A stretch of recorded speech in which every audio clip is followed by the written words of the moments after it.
Comunicación con Lilita Carrió, con la líder de la coalición cívica. ¿Qué tal, Lilita? Buenas noches. Hernán Capielo, Juanjo Domínguez. Buenas noches, un milagro que yo esté despierta, solo por atenderte. Qué grande, Lilita, te agradecemos mucho. Te estábamos buscando hace unas cuantas semanas y te agradecemos mucho que te hayas quedado despierta un ratito. Estoy llegando del norte, así que está bien. Bueno, contame, Lilita. Y solo porque sos vos, Grande. Gracias, Lilita. Contame, Lilita, cómo estás viendo las últimas horas del gobierno, esta última semana, la decisión, el acto de ayer, los conflictos que se avisoran. No, básicamente creo que el discurso ante Naciones Unidas es un discurso de protagonismo sin sentido, ¿no? Cuando las personas buscan protagonismo a cualquier precio, marcando ciertas verdades sobre Naciones Unidas, pero además alejándose de una agenda de futuro, desconociendo el problema del cambio climático, desconociendo los avances que hay que hacer sobre la igualdad de oportunidades y tratos de hombres y mujeres, que yo mismo lo redacté en la Constitución. Yo veo una persona que busca un actor, que busca protagonismo, pero que cae en un vacío discursivo finalmente, ¿no? Y en una frase, Dios, patria, familia, miren que yo soy cristiana, creyente absoluta, es muy congruente con un nacionalismo cerrado. Entonces, por un lado es libertario, por el otro lado se opone a la libertad, al avance de la libertad en materia de igualdad de oportunidades y tratos, se opone a la ecología humana para vivir en un ambiente, reafirma...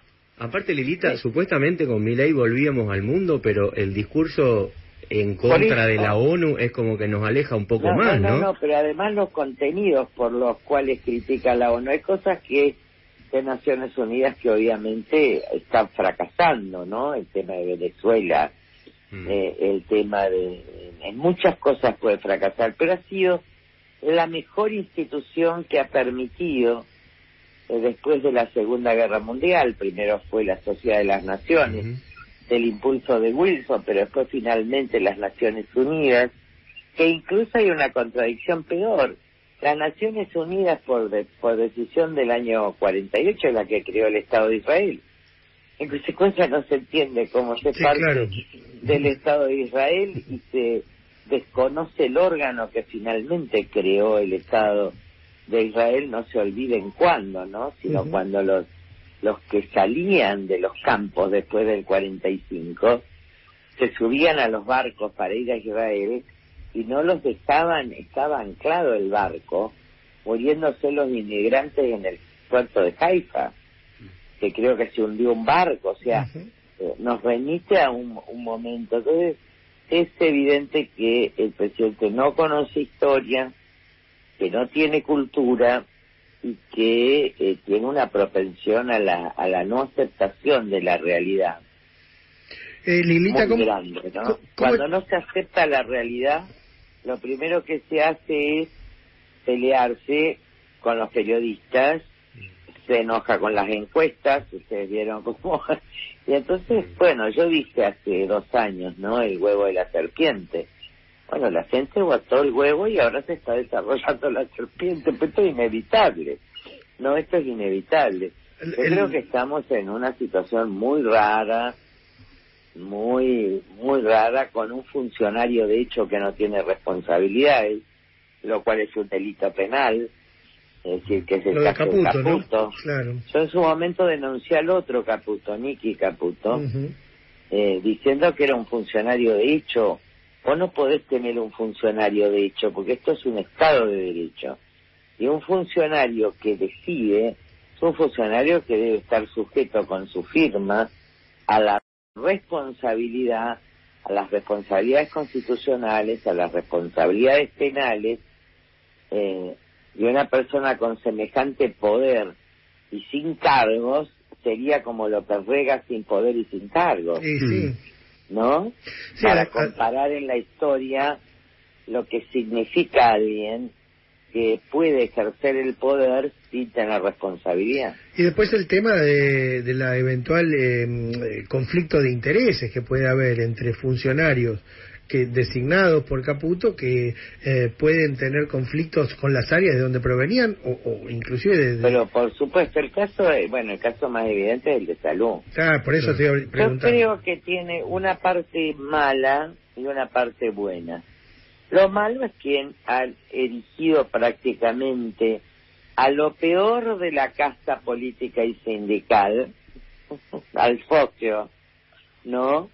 Que es el socio de Cotino Siglia y de Barrio Nuevo, que fueron los que manejaron el PAMI toda la vida, claro, que fueron los que crearon el Sanatorio Güemes.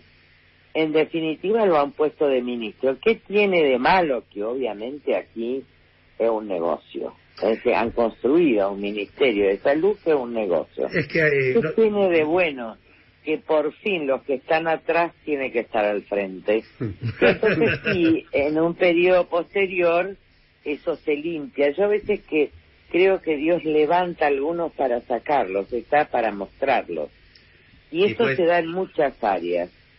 En el caso de Caputo también, por eso frenamos, y yo misma fui la que frené los 100.000 millones, porque eso era plata para campaña, para inteligencia artificial, para demolición de los opositores.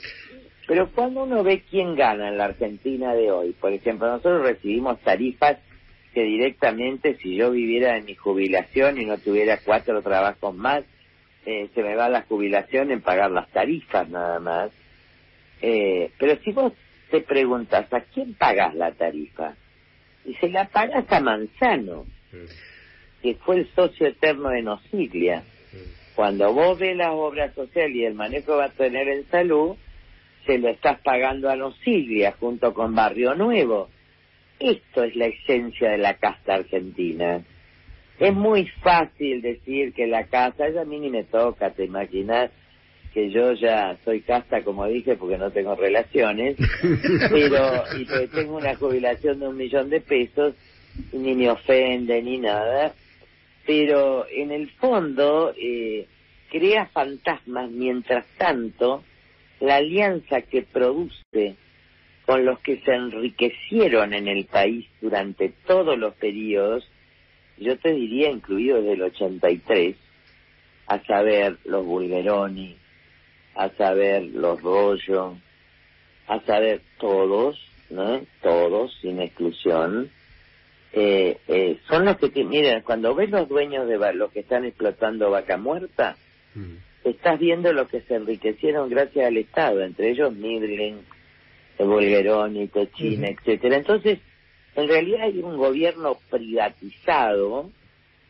pese a los esfuerzos que pueda hacer Federico, que me parece una buena persona, y un gobierno que quiere tener con un proyecto económico exacto al de Martínez de Oz, que pretende instalar y mantener un dólar barato a costa de la posibilidad de exportar de la Argentina y de la reactivación económica. La Argentina cada vez va a ser más cara, pero el exterior va a ser más barato. ¿Se acuerdan, Martínez de Oz? ¿Vos sos joven o viejo?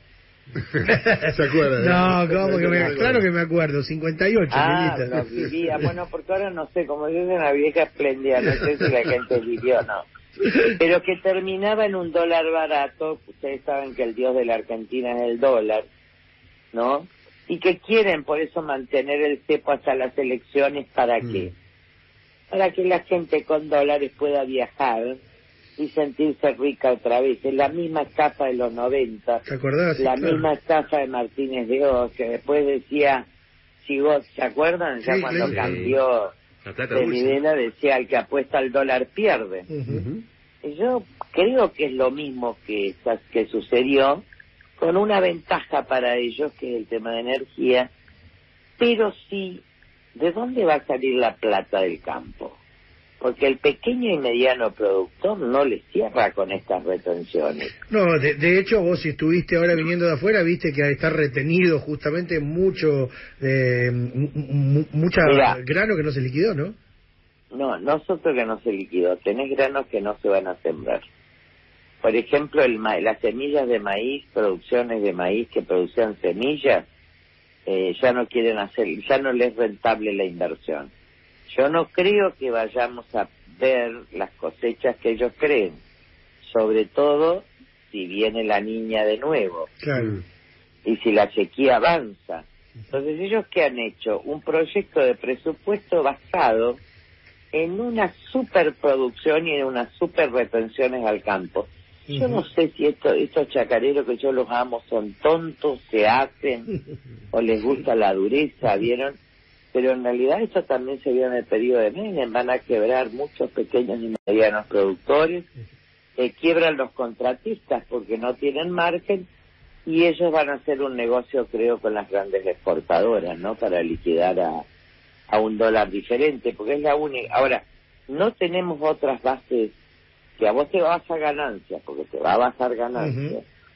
Si el último anticipo de bienes personales es ahora porque mucha gente ya no paga por 5 años, Claro. te va a bajar ganancias, bueno, te va a subir un poco por los empleados, pero te va a bajar en términos de esto. Yo lo que veo que bajar la inflación al precio de una depresión colectiva global, de una caída en la pobreza, y esto termina con 70% de pobres, es decir, con la eliminación de las clases medias que pasan a ser media baja, la media baja pasa a ser pobre, y a un horizonte de 70% de pobreza de ser aplaudido.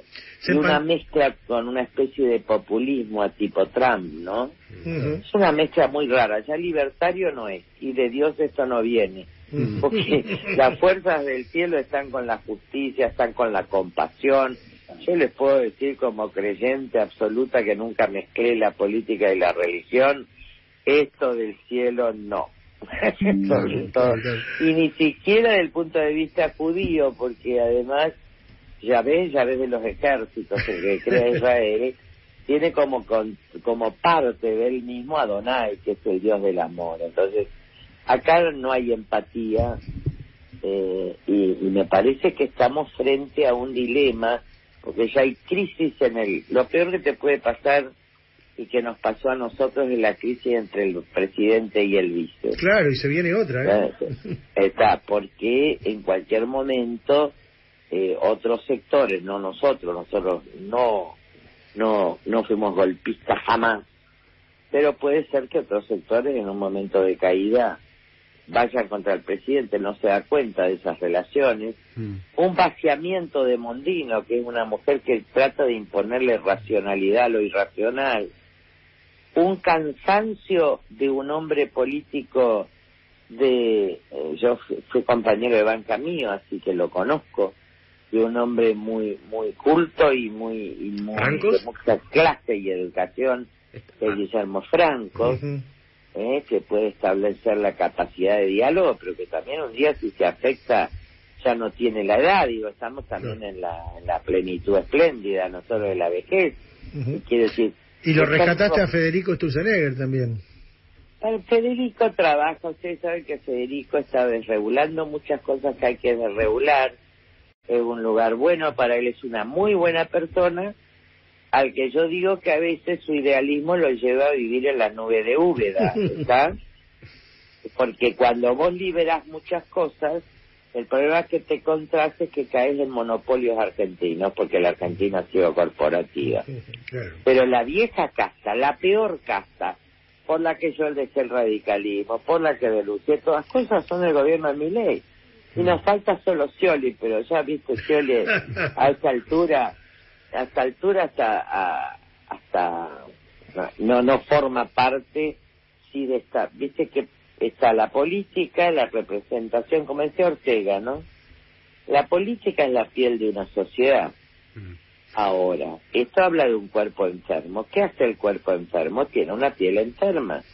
Yo puedo ser parte de esa piel enferma, no tengo problemas. Ahora, el problema es que elegimos enfermos, entonces no nos vamos a curar nunca. Ni la piel ni los órganos, ¿entendés? Porque hay, yo te diría urgente un médico. Porque cada vez más estamos intergalácticos, por ejemplo, con 70% de pobreza.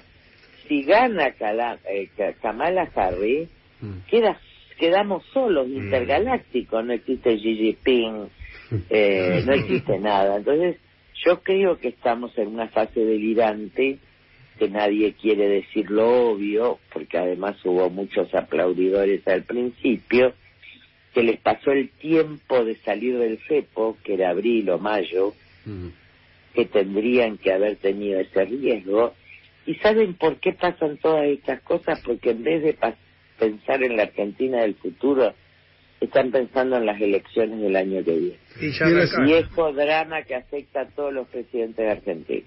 Y pensando en las elecciones del año que viene, y pensando en esta piel enferma de la política, ¿qué opción ves que se abre? Pero gana que el argonismo hay que estar enfermo. Estamos enfermos los argentinos. Sí. Bueno, porque el hecho de no votar gente que tenga seriedad, conocimiento, estrategia y decencia, la verdad que opciones hubo en el pasado, pero a la gente le gustan estas personas que salen de repollos.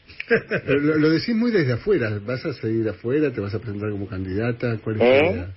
¿Va a ser candidata Lilita en las elecciones del año que viene? A senadora por Mira, la ciudad, había a mí me gustaría no ser, pero puedo ser. No se sabe nunca conmigo.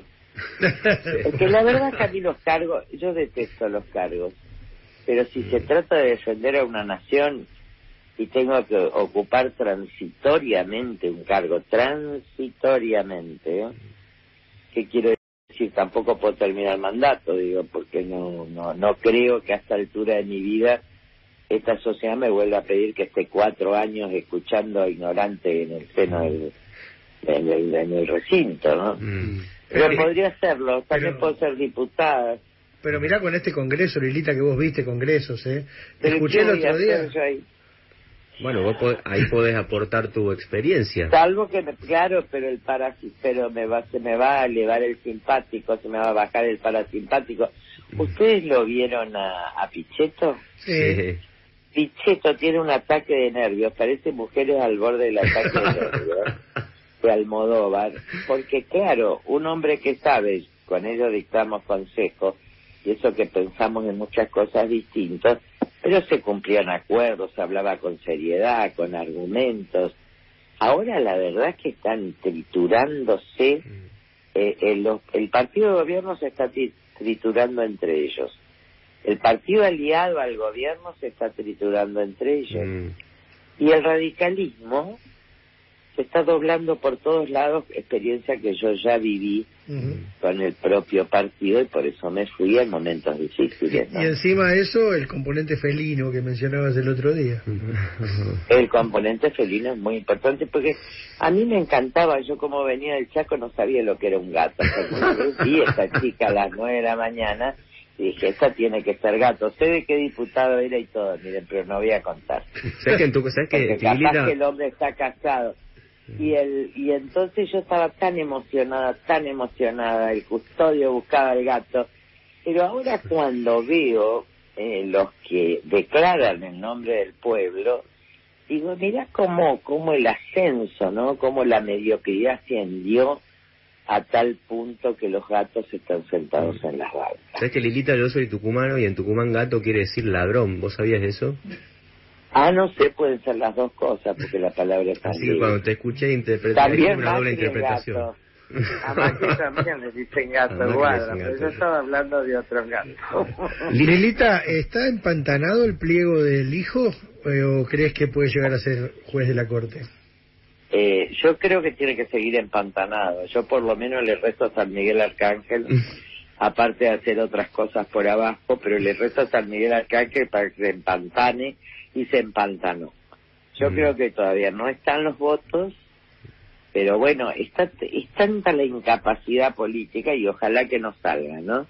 Yo creo que puede pasar en su momento que quedó Casal, y que ahí la dificultad va a ser los jueces, va a depender todo de los jueces que subroguen, ¿no? Porque para que hay...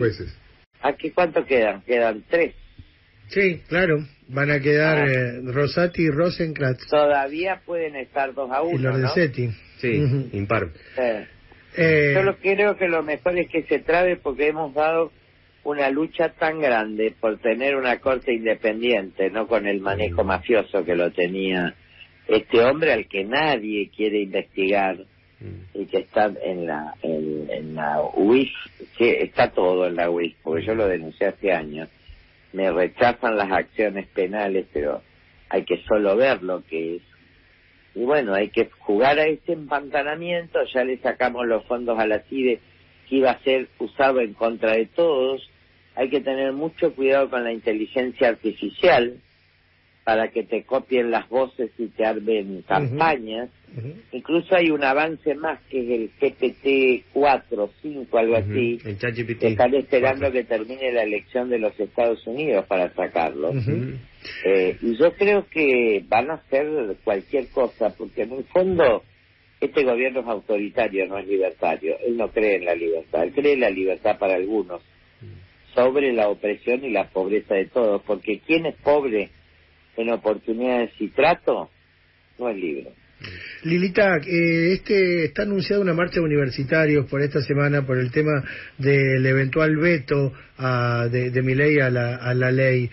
¿Vos cómo lo ves esto? ¿Estás apoyando esta manifestación? La verdad es que pasó lo mismo que con jubilaciones. Miren, sí. La coalición cívica empezó en marzo, apenas empezó marzo, a pedir ese 8% de diferencia, porque esa era mi discusión con Federico Sturzenegger ¿cómo se dice? Sí, Sturzenegger. El Federico, yo se lo conozco, que le dijo, ¿qué quieren entre ellos? Que le digo, ¿quieren la privatización de aerolíneas? Nosotros la firmamos. ¿Quieren poner un porcentaje en venta, o por lo menos colocación en bolsa, etcétera, del Banco Nación? Hagámoslo, porque yo no... pero fueron, creo que el bloque radical el que se opuso, no sé quién. Y después en marzo nosotros bajamos, y faltó el radicalismo y el PJ y el PRO, porque si no, ese 8%, yo lo había escrito en un paper en enero, cuando estaba Giordano, en el ANSES, y que decía había dinero. Entonces, yo creo que esa fiesta, además, esa cosa en Olivos, de llevar a la gente en colectivo, yo no sé si los diputados no tienen sentido de lo que es la humillación. Yo recuerdo un año en De la Rúa, salía en la tapa de La Nación, lo pueden buscar, para la reforma laboral invitaron a comer a un asado. Yo no sé si los diputados se fascinan para ir a ese lugar fascista, parece un edificio militar ahí en Olivos. Entonces yo salí, en la tapa de La Nación salió, dice, yo no voy porque yo no soy tropa, no tengo ropa y no soy tropa.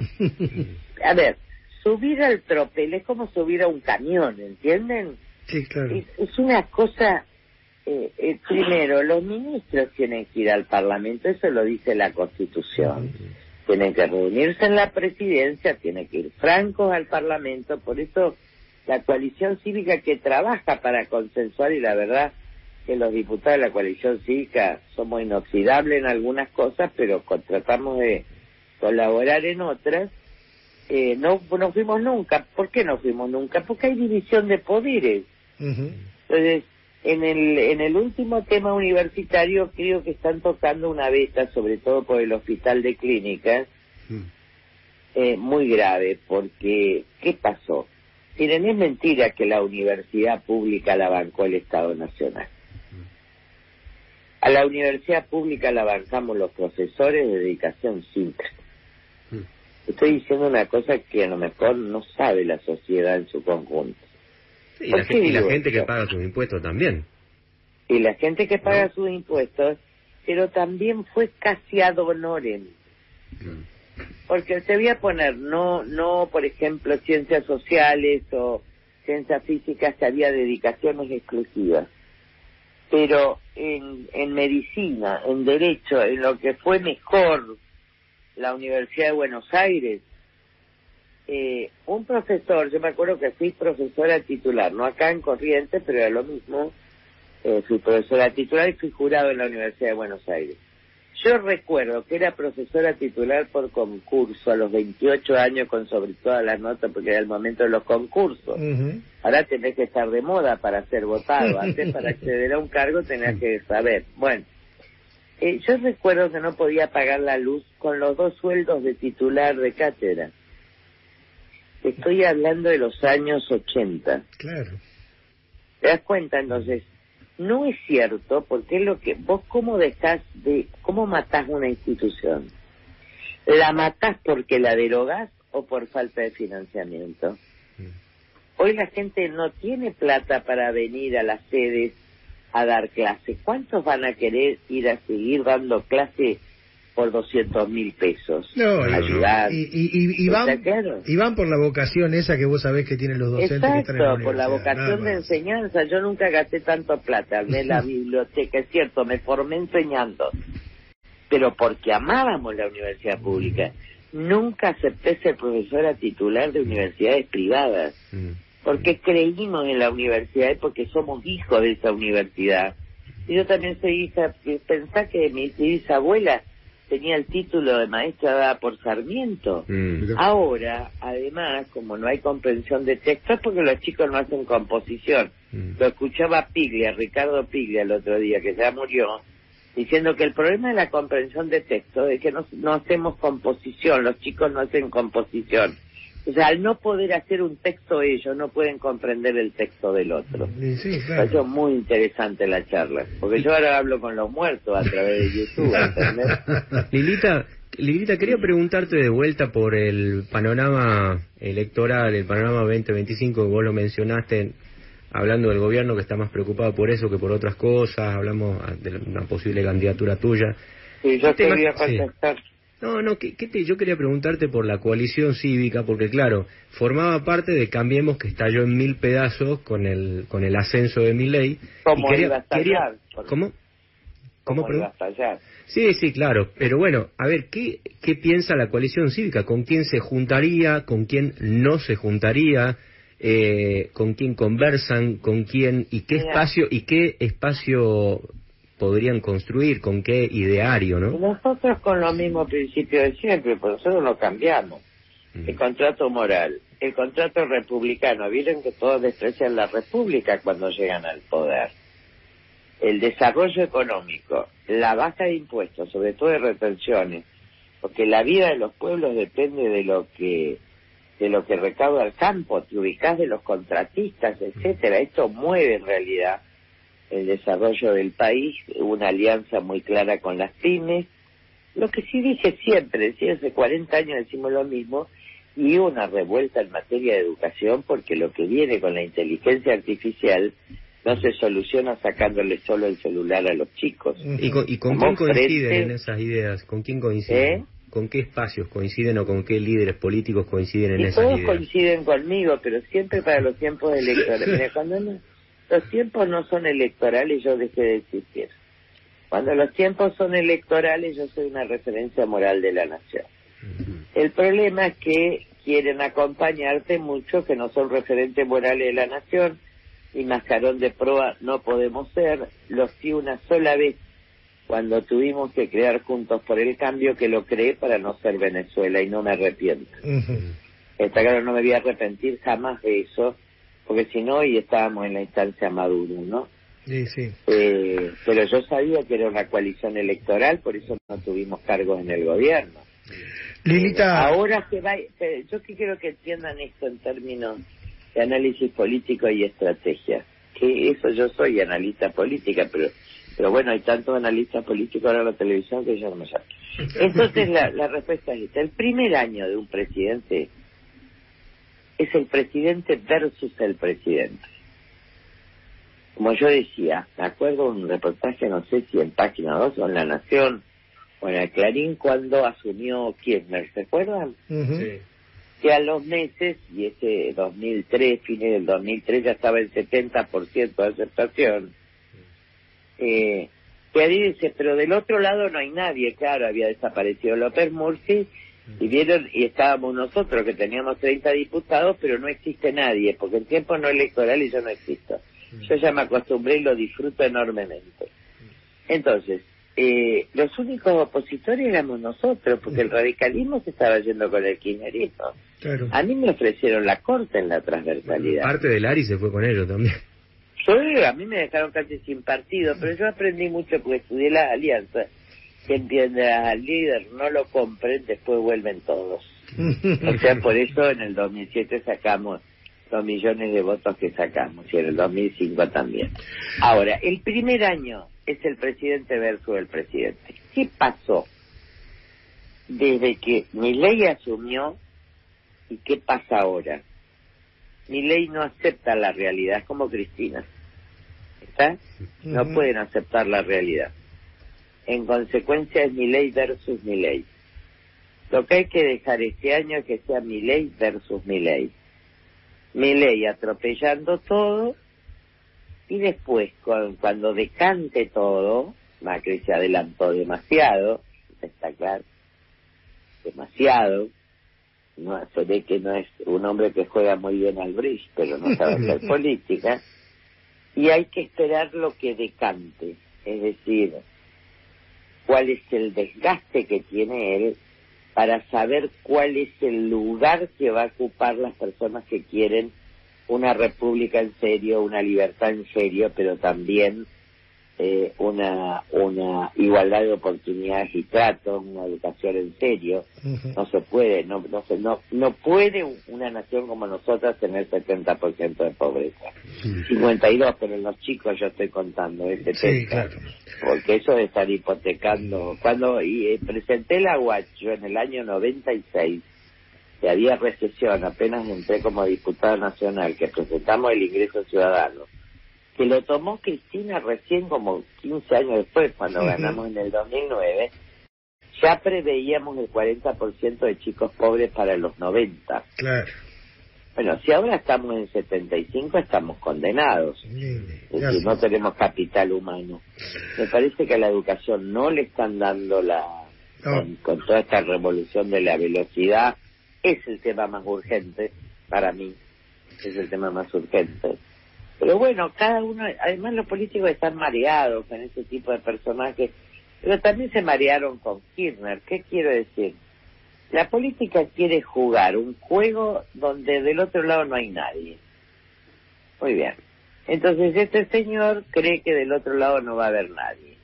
Los del otro lado quieren pegarse a ese señor porque creen que del otro lado no hay nadie. Los periodistas le dicen, del otro lado no hay nadie, porque en realidad en el primer año de una presidencia no hay nadie del otro lado, la figura central es el presidente. En el segundo año, para mayo, julio, aparecen 3 lugares, siempre, por lo menos desde que nosotros, desde Chacho, fíjense. Bueno, vamos a estar entonces ahí atentos, Lilita, a la evolución. Siempre surge un tercer lugar. Ahora, todo lo demás no me pidan más. Solo anticipo, porque yo desaparezco, ahora me autopercibo Karl Lagerfeld, porque como todo es...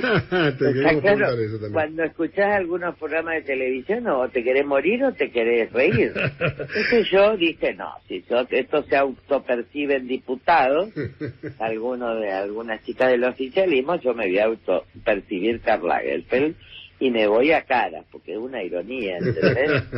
Yo creo en el periodismo serio que hacen ustedes en La Nación, y la gente de Clarín, pero ya no creo más en los programas de televisión por cable. Está bien. Lilita, te agradecemos mucho la conversación. Una última antes de que te vayas a dormir. ¿Te metiste en el conflicto ¿Te metiste en el conflicto de la salud de...? La historia de Orwell, 1984, toda la vida de él, que es de apellido Blair en realidad. Ajá. No sé si el que fue ministro fue antecedente de él. Yo estudio por YouTube. Lilita, ¿te metiste en el conflicto de la Nata con las hijas, con Elba Marcovecchio? Y ahí tomaste una posición más cerca de Elba. Contanos un poco tu... la verdad es que yo no fui al casamiento. Ajá. O sea, yo soy una persona de una relación enorme con Jorge. Todo el mundo dice que somos iguales desde hace años. Fue Jorge el que me invitó a la casa para presentarme al Víctor. Yo lo invité en otra oportunidad, no acá, pero sí en Punta del Este. O sea, y después yo, como estoy trabajando en el estudio, llevo algunos casos con ella. Como ella me llamó, y yo sé lo que ella pasó en el último mes. Yo sé todo. ¿Está claro? Entonces, cuando te llama alguien que está quebrado emocionalmente y que yo quiero, y que lo quiero a través de Jorge, yo le di fuerza. Creo que es un problema que nos da mucha pena a todos porque queremos mucho a sus hijas, pero bueno, esta es la relación. Yo puedo ser testigo de lo que vivió la esposa en el último mes. ¿Por qué? Porque yo iba al estudio con motivo de 2 casos que llevamos juntas. Entonces, por eso, cuando yo estaba en el norte, atendiendo el estudio, porque tengo que vivir también y tener 4 trabajos, ella me llamó, yo después me iba a Asunción, entonces, como no estaba acá, y ella me llama llorando, yo mando ese Twitter en un sentido personal. Después me llama todo el mundo, pero yo no voy a hablar del tema. Yo, si soy citada de la justicia, voy a ver lo que yo vi, porque yo no estoy del lado de nadie. Está claro. Yo quisiera que todos los cuidemos a Jorge y que tiene posibilidades de recuperarse, mínima, digamos, un porcentaje por lo menos no tan grande, y que todos tenemos que estar, la familia, la esposa y todo, tratando de que él se recupere, o que por lo menos viva relativamente bien, y que para eso tendrían que ceder las posiciones a ambas partes, ¿no? Claro. Porque la verdad es que él no se merece esto. Lilita, te agradecemos mucho la conversación esta noche. Te damos yo por un eso voy a dejar todo por testamento, todo arreglado, y me voy a morir en un día, y vengan a mi velorio de negro. Tomamos nota. Un fuerte abrazo, Lilita, gracias. Que esté muy bien.